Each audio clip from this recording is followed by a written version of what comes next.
ఈరోజు వంటలు చూపిస్తానండి. దొండకాయ ఫ్రై చేశాను, మామిడికాయ పచ్చడి చేశాను. దొండకాయ ఫ్రై సన్నగా కట్ చేసుకోవాలనమాట దొండకాయల్ని. లేకపోతే గంటలు గంటలు ఉడుకుతాయి. అదే ఇలా సన్నగా కట్ చేసుకున్నామనుకోండి 15 మినిట్స్‌లో ఫ్రై అయిపోతుందనమాట. ఆయిల్‌లో పోపేసుకొని, ఇలా సన్నగా కట్ చేసుకున్న దొండకాయలు వేసుకొని ఫ్రై చేసుకోవాలి.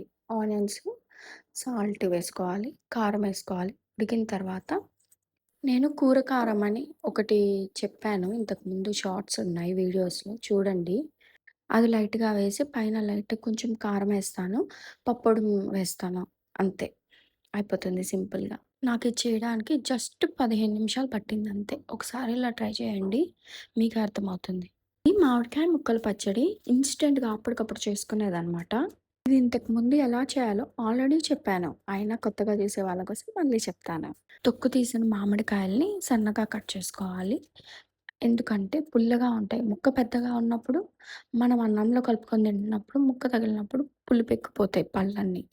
అందుకని వీలైనంత వరకు కొంచెం చిన్నగానే కట్ చేసుకోండి. కట్ చేసుకున్న మామిడికాయలతో పాటు వెల్లుల్లి రెబ్బలు గూడా కొంచెం ఎక్కువే పడతాయి. వేసుకోండి కట్ చేసుకొని. తర్వాత సాల్టు, కారము, ఆవపిండి, మెంతిపిండి వేగిచ్చినవి అవి పౌడర్ చేసుకోవాలి.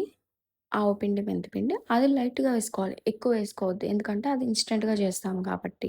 తర్వాత పోపు కంపల్సరీ. పోపు ఎంత బాగుంటే అంత బావుంటుంది పచ్చడి.